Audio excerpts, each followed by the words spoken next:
नमस्कार दोस्तों, मैं एस्ट्रो वास्तु कंसल्टेंट कंचना झा स्वागत करती हूँ आप सबका अपने यूट्यूब चैनल बोल कंचना झा के में।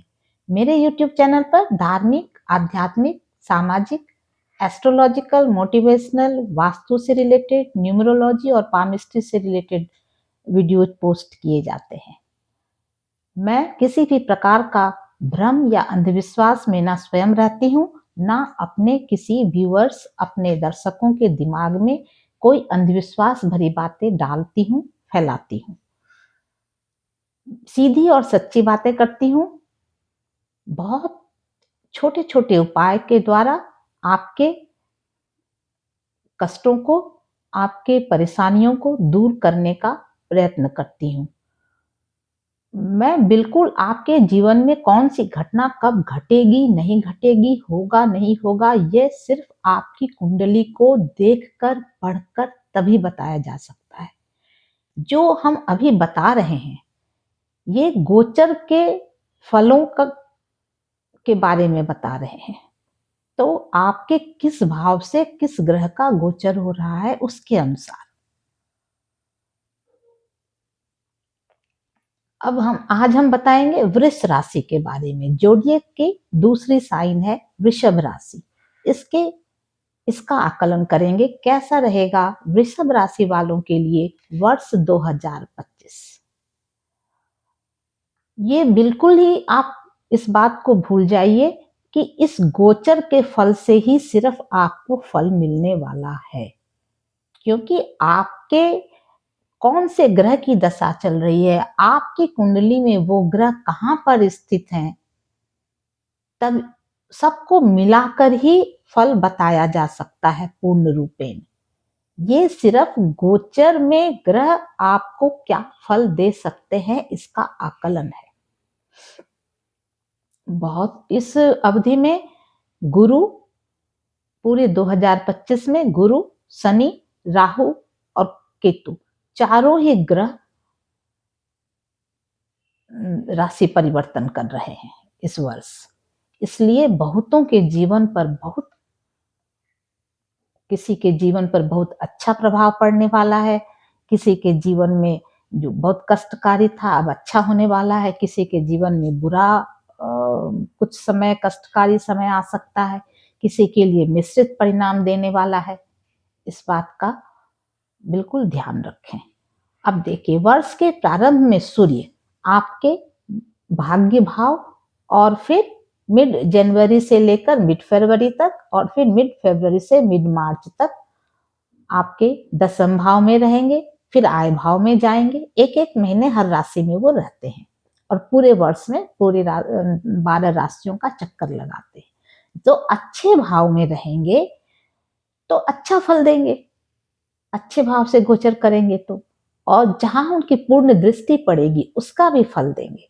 तो इस दौरान वृषभ राशि वालों के लिए सूर्य अच्छा ही फल देने वाले हैं, क्योंकि भाग्य स्थान में है, भाग्य स्थान में, फिर दसम स्थान में, फिर एकादश स्थान में। मकर, कुंभ और मीन इन 3 राशियों में रहेंगे तो तीनों ही शुभ फल देने वाले भाव हैं। तो अच्छा ही अच्छा करेंगे सूर्य देव।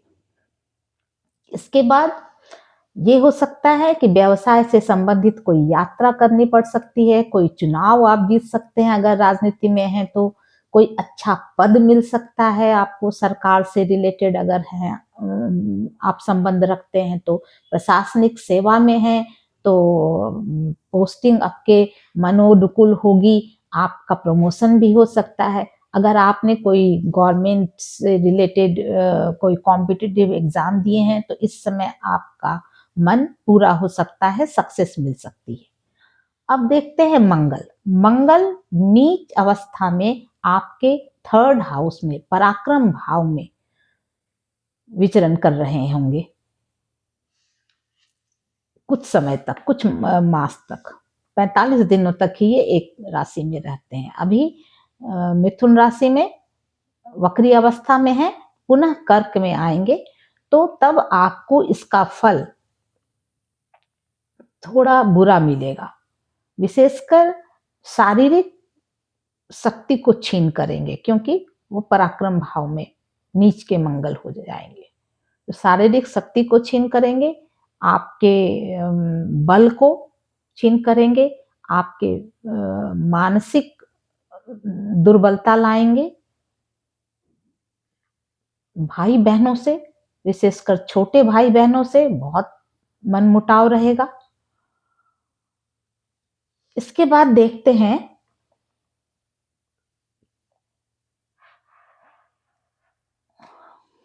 ब्लड से रिलेटेड कोई परेशानी हो सकती है, बीपी हाई हो सकता है, लो हो सकता है, क्योंकि मंगल रक्त का कारक है, इसलिए रक्त विकार हो सकते हैं।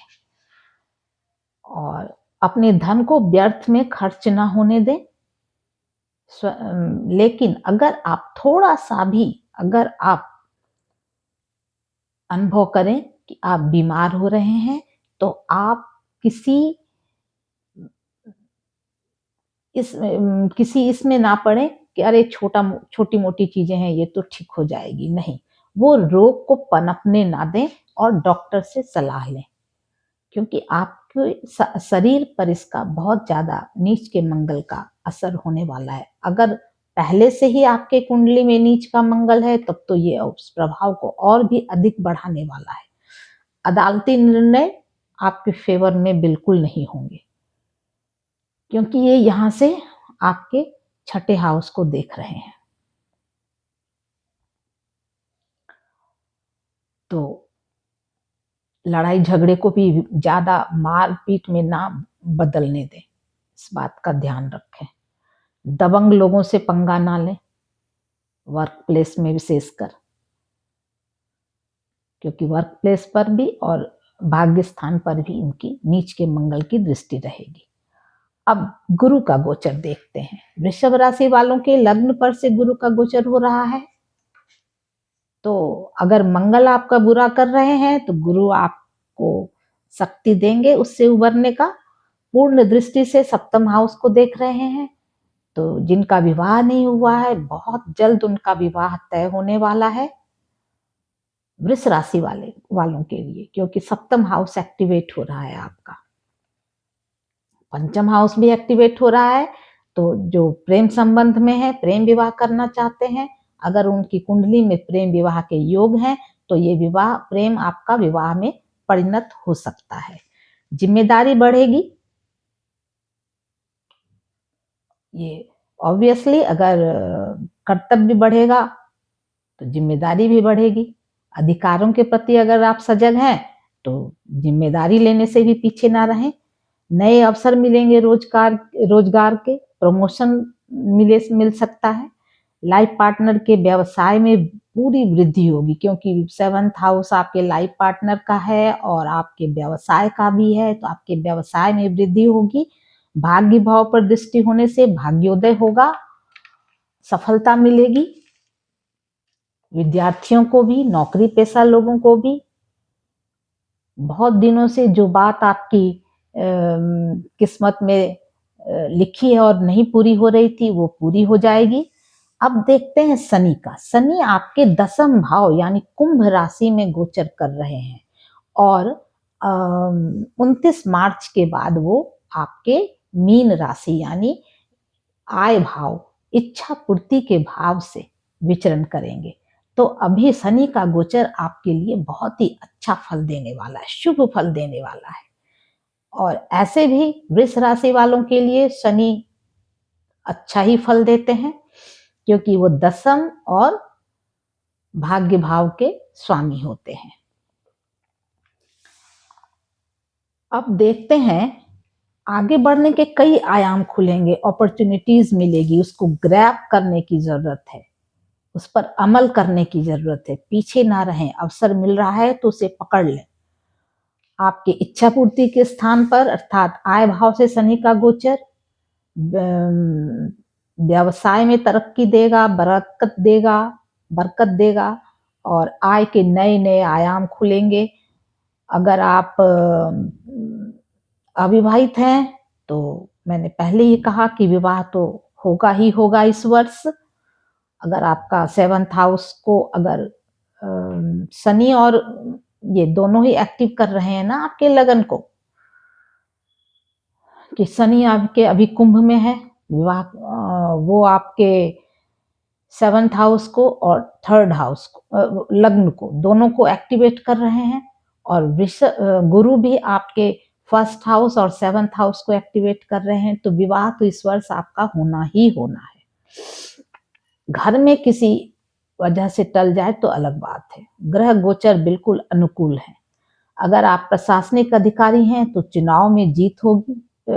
ये राजनीतिक से जुड़े हुए हैं तो चुनाव में जीत होगी। प्रशासनिक अधिकारी हैं तो आपका प्रमोशन होगा, आप सरकार की नजर में आएंगे, आपके लिए शुभ होगा।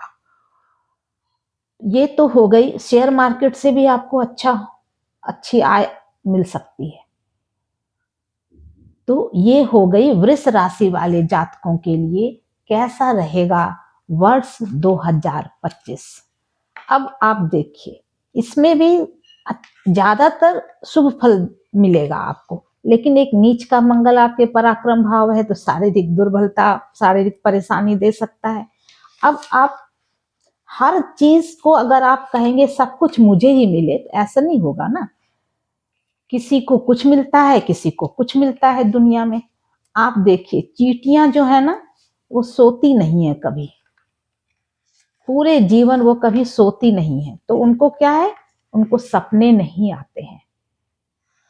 तितलियां जो होती हैं ना, वो अपना बर्थडे नहीं मनाती, कभी जन्मदिन नहीं मनाती, क्योंकि उनकी अधिकतम उम्र 45 दिन की ही होती है।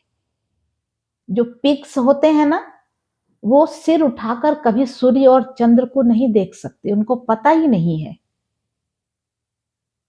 सूर्य कैसा है और चंद्र कैसा है। तो हर चीज हर किसी के भाग्य में नहीं होता। इस बात को मानकर चलेंगे तो आप सुखी रहेंगे बहुत ज्यादा। किसी के भाग्य की दशा चल रही थी, भाग्येश की, लेकिन उनकी पत्नी, उनके बच्चे, सबके कुंडली में,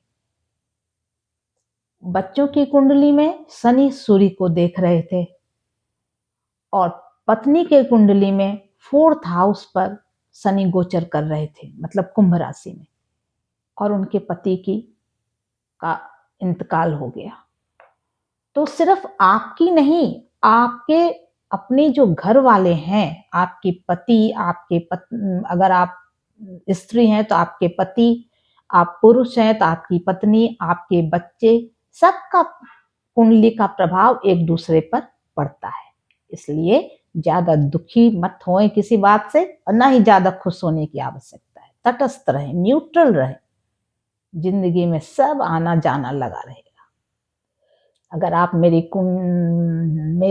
चैनल पर नए हैं तो प्लीज चैनल को सब्सक्राइब करें, लाइक करें और शेयर करें अपने दोस्तों, अपने रिश्तेदारों, अपने चाहने वालों के साथ कि कैसा रहेगा उनके लिए वर्ष 2025। बेल आइकन को प्रेस करें। आगे की राशियों का भी मैं बताऊंगी तो आपको उसका नोटिफिकेशन मिल जाएगा। Thank you.